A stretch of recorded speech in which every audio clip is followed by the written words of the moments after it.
अस्सलामुअलैकुम दोस्तों, 16 दिसंबर 2009 को नासा के साइंटिस्ट उस वक्त हैरान हुए जब उन्होंने हमारी मिल्की वे गैलेक्सी में ग्लीज 1214b नाम का एक ऐसा प्लेनेट ढूंढा जो पूरा पानी से भरा हुआ था। वाटर प्लैनेट्स काफी देर से साइंटिस्ट का अपनी तरफ ध्यान खींच रहे थे, लेकिन ग्लीज 1214b ने साइंटिस्ट को एक अलग ही दुनिया से मुतारिफ करवाया। यहाँ पर मैं आपको बता दूं, स्पेस में सबसे पहला ओशन प्लेनेट 1970 में ढूंढा गया था। वो भी उस वक्त जब साइंटिस्ट को इस बात के एविडेंस मिले थे कि किसी भी प्लेनेट के अंदर मौजूद रेडियो एक्टिव डिके और उसकी टाइडल फोर्सेस प्लेनेट्स पर मौजूद वाटर आइस को न सिर्फ मेल्ट करती है, बल्कि इनकी वजह से वाटर आइस बड़े बड़े ओशंस में तब्दील हो जाती है।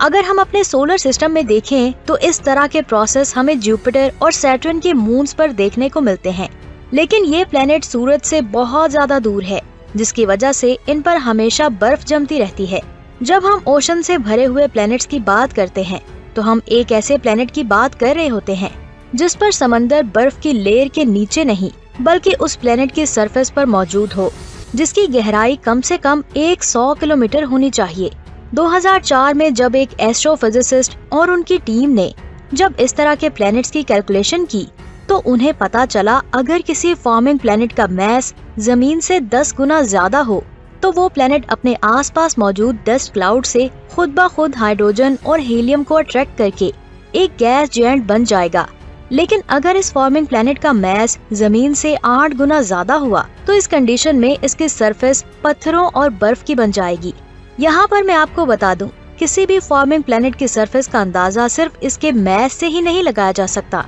क्योंकि प्लेनेट का ऑर्बिट भी इसमें बहुत ही अहम रोल प्ले करता है।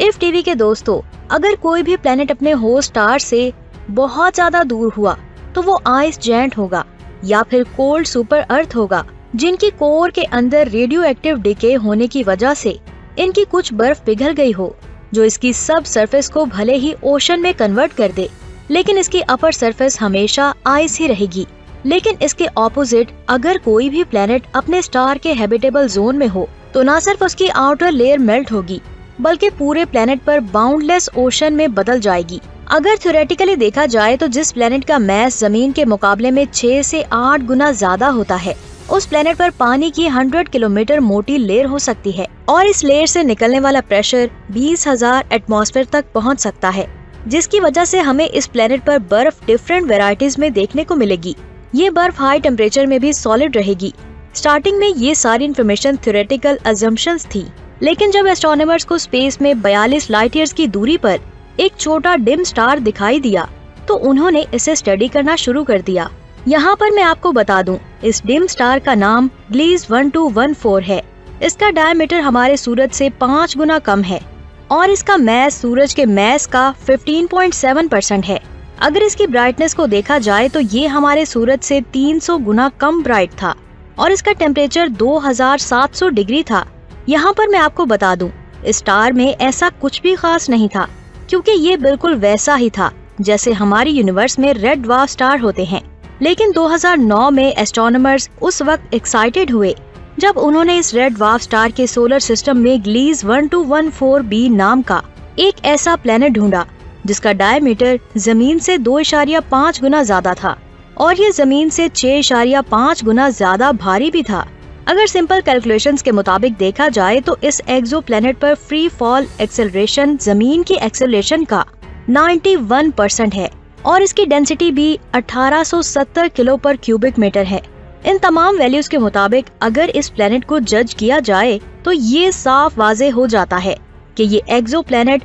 मेटल और रॉक से नहीं बन सकता, लेकिन इसके वाटर से ये अंदाजा लगाया जा सकता है कि इस पर 75% पानी मौजूद है। अगर इस एक्सो प्लेनेट की इसके होस्ट स्टार से दूरी की बात करें तो ये सिर्फ और सिर्फ अपने स्टार से 20 लाख किलोमीटर दूर है और शायद यही वजह है कि हमारे सूरज से तकरीबन 300 गुना कम गर्म होने की वजह से भी ग्लीज 1214b का क्लाइमेट बहुत ज्यादा गर्म है, ठीक वैसे ही जैसे हमारे सोलर सिस्टम में मौजूद वीनस का है। एक तरफ इसकी सरफेस का टेम्परेचर 120 डिग्री है तो दूसरी तरफ इसकी डार्क सरफेस का टेम्परेचर 280 डिग्री है। इतना सब कुछ जानने के बाद जब कुछ साल पहले स्पेक्ट्रोस्कोपिक कैलकुलेशंस की मदद से इस प्लेनेट के एटमॉस्फेयर की स्टडी की गई तो साइंटिस्ट के होश उड़ गए क्योंकि अगर ये सच में एक ओशन प्लेनेट है तो इसका एटमॉस्फेयर कुछ गैसेस के साथ वाटर वेपर्स का बना होता, जबकि असल में ऐसा कुछ भी नहीं था, क्योंकि इसके एटमॉस्फेयर में ना तो हाइड्रोजन के सबूत थे और ना ही इसमें हीलियम, वाटर, कार्बन डाइऑक्साइड मौजूद थी,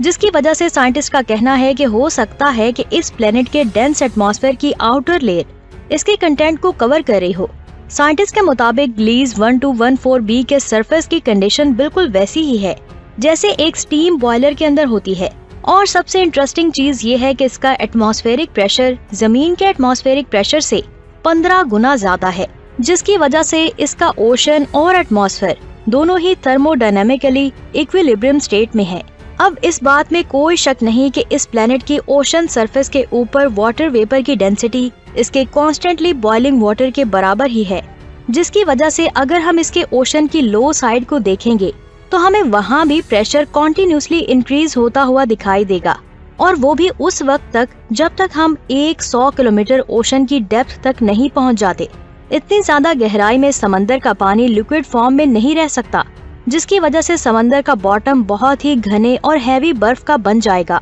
जिसकी थिकनेस कम से कम 5000 किलोमीटर होगी, जिससे ये साबित होता है कि इस प्लेनेट का सबसे ज्यादा पानी आइस मेड क्रायोस्फेयर पर कॉन्सेंट्रेटेड है, और इसी क्रायोस्फेयर के नीचे इस प्लेनेट की कोर है जो रॉक्स और मेटल की बनी हुई है। इफ टीवी के दोस्तों, ओशन प्लेनेट के बारे में इतना सब कुछ जान लेने के बाद अगर आपके जहन में ये ख्याल आ रहा है कि क्या ऐसे प्लेनेट पर समंदर के अंदर लाइफ एवॉल्व कर सकती है या फिर नहीं, तो मैं आपको बता दूं, साइंटिस्ट के मुताबिक ऐसे प्लेनेट्स पर लाइफ की पॉसिबिलिटीज बहुत बहुत कम है, क्योंकि एक तो इन प्लेनेट्स का टेम्परेचर हाई होता है और दूसरा इनके ओशंस में माइक्रो एलिमेंट्स नहीं होते जो किसी भी लिविंग क्रिएचर के लिए बहुत ज्यादा जरूरी हैं। यहाँ पर मैं आपको बता दूं, हमारी यूनिवर्स में ऐसे एक नहीं बल्कि करोड़ों प्लैनेट्स मौजूद हैं, जिसकी वजह से इस बात के चांसेस बहुत ज्यादा बढ़ जाते हैं कि शायद इनमें से किसी भी प्लैनेट पर कोई न कोई लाइफ फॉर्म मौजूद होगी। वैसे आपको क्या लगता है, क्या दूसरे प्लैनेट्स पर हम फ्यूचर में एलियंस ढूंढ पाएंगे या फिर नहीं? नीचे कमेंट्स करके जरूर बताएं। अगर वीडियो अच्छी लगी हो तो लाइक करने के साथ साथ हमारे चैनल को सब्सक्राइब करके बेल आइकन को प्रेस कर दें, ताकि हमारी तमाम वीडियोस के नोटिफिकेशंस आपको मिल सकें। अपना बहुत सारा ख्याल रखें। अल्लाह हाफिज।